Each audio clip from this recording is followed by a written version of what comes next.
Hampton took the life of his childhood friend, 18-year-old Bertha Ann Gibson, after she refused to have sex with him. In an uncontrollable... Nah, you deserved it. You deserve it. What's going on, y'all? We are back with a brand new video today, and I am today reacting to a brand new video, and, you know, here I gotta bring you guys some content. I know I've been lagging a few days, but I've been trying to record some videos, like a gaming video like I did yesterday. I recorded it twice and didn't save, but we ain't gonna talk about that. My chest still hurts from raging, but we ain't gonna talk about that either. Also, please follow all my social medias. It's TikTok, Instagram, and my Snapchat. Those three are gonna be linked down below in the description. You gotta check them out. Follow me there for extra content, more updates, and all that. I'm gonna post generally myself, and I, post something here and there. But I will be posting all my videos on all my social medias from now on, starting today. And right now, we are about to record this video. Today, we are reacting to people who live insane prison sentences. Outlived insane prison sentences. Like, huge. Like, bro, y'all don't understand. We're gonna get right into this video. Let's get it. Let's go. in prison.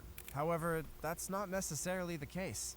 Here are some criminals who outlived their time between the four walls and had to re-enter a life vastly different from the one that they had been so accustomed to.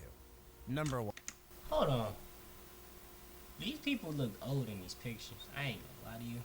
If it was me that was sentenced that long, ooh, man. Hey, I ain't gonna lie to you. I'd kill myself. I couldn't live that long. That's just what I say. I couldn't live that long. Not in jail, at least. You gotta deal with the attributes in jail, which is rape, molested, you drop in the soap. Yeah.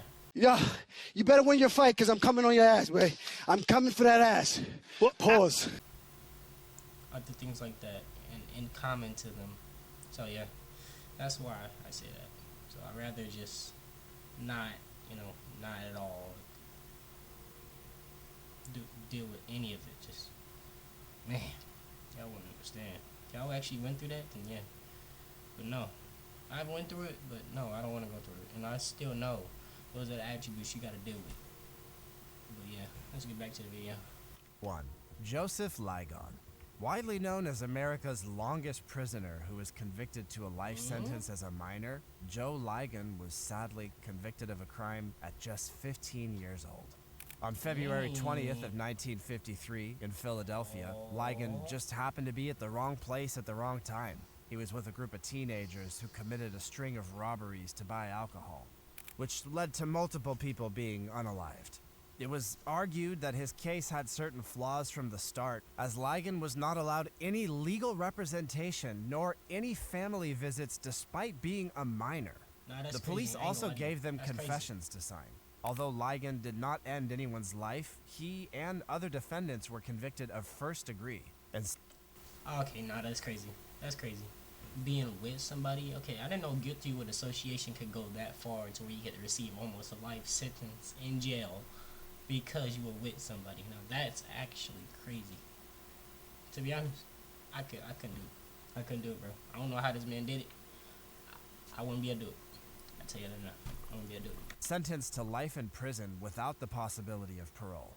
Ligon had spent a long time fighting his case alongside his attorney of 15 years, Bradley Bridge, who said that if this case went to trial today, Ligon would have only gotten a sentence of 5 to 10 years.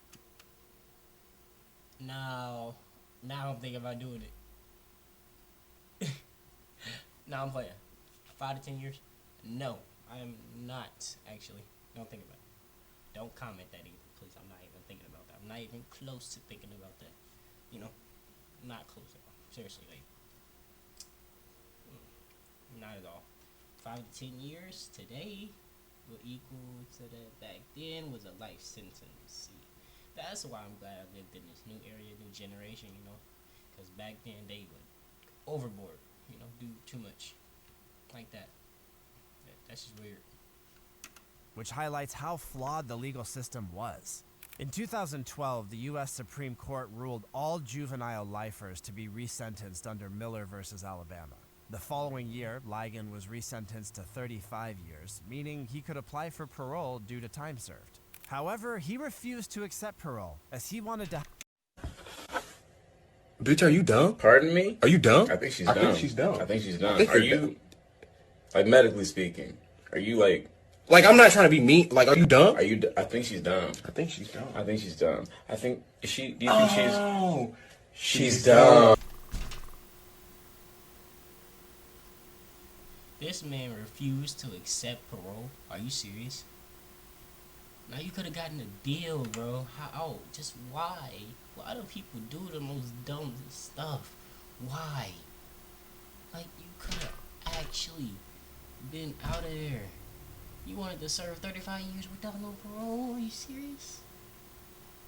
Nah, I couldn't do that. See, people were just not even intelligent back then, I guess. I don't know what to say. have full control over his case, and so he continued to serve out his sentence. Ligon spent nearly 7 decades in prison, entering at 15 and re-entering a world that he barely recognized at 83 years old on February 11th of 2021.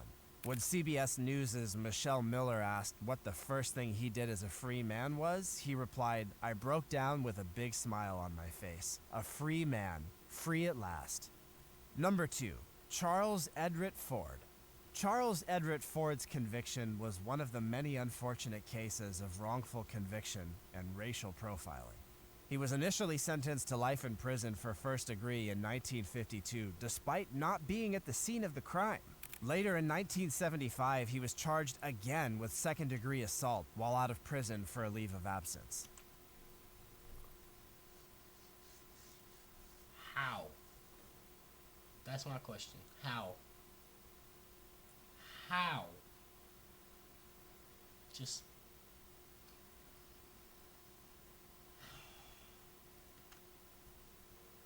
The victim of the crime said that she had observed a man standing by a red Ford Pinto, a car that was registered as a rental under Ford's name.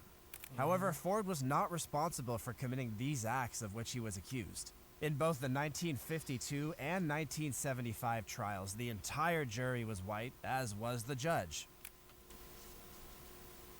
So this was racial profiling? Really? I couldn't believe it. See, this is why I don't deal with people back then. They don't know what they be talking about. Really. Not at all. Not at all. Telling me this, they convicted this dude of doing something they thought he did and didn't have no evidence on it. Hey. I don't know what to say. During the trial, there was also little evidence presented to suggest that he was guilty. And he was not even allowed to bring in any witnesses to testify that he was, in fact, not at the scene. The 1952 conviction was only reopened in 2016 when Judge Helen Harrington discovered that Ford's lawyer failed to file an appeal to review his sentence, and also found that the judge on the case failed to inform Ford of his post-trial rights. This allowed Judge Harrington to throw out the case. As for the 1975 conviction, Judge West sentenced Ford to 5 years. And Yeah, it'd be good for my vocal. Sorry, man. I'm gonna tickle you again. Wouldn't let that shit happen to me, though. Nah, that's crazy. If that was me, if I was his lawyer, hey, all I can say is really, his lawyer got away. His lawyer got away. Like, for real. Like, he actually had the chance to get out, but they didn't let him bring in witnesses that was near him or around him talking to him at the time he so-called did it. You know, that's just stupid. See, honestly, I sue. I sue. Just me. That's just my opinion. I sue. 2 years of unsupervised probation. When the sentence was given, Ford began to cry openly in the courtroom. He finally got the freedom he deserved. Ford spent a total of 64 years in prison, entering prison at 19 years old before finally being released on March 23rd of 2016 at 84 years old. The real suspect, Jake Robinson, eventually confessed, crazy. and a court review found no evidence to show Ford had anything to do with the crimes. Unfortunately, shortly after Ford's release, he learned that he had an aggressive form of lung cancer. Although he was finally free, he spent the last few months of his life surviving off charity and donations, which covered his funeral, as he never received any compensation for his wrongful conviction, and 3 decades on condemned row. You hear Nah, I usually feel bad for this man, though. I feel bad for him, for real. Because, like, first of all, you didn't get to use your charity donations, which was also spent on your funeral. Second of all, you didn't get the rightful justice you needed. Third of all, you didn't get much life to live because of the lung cancer. That is crazy. I ain't even gonna lie. Nah, man, just went through a tough life. Tough. Very tough. Like, that's just... I don't know what to say about that. I always say I feel bad for dude. That's all I can say. Really. stories like this and you realize how insane people sound when they don't think racism is still real. Number 3. Johnson Van Dyke Grigsby. Not only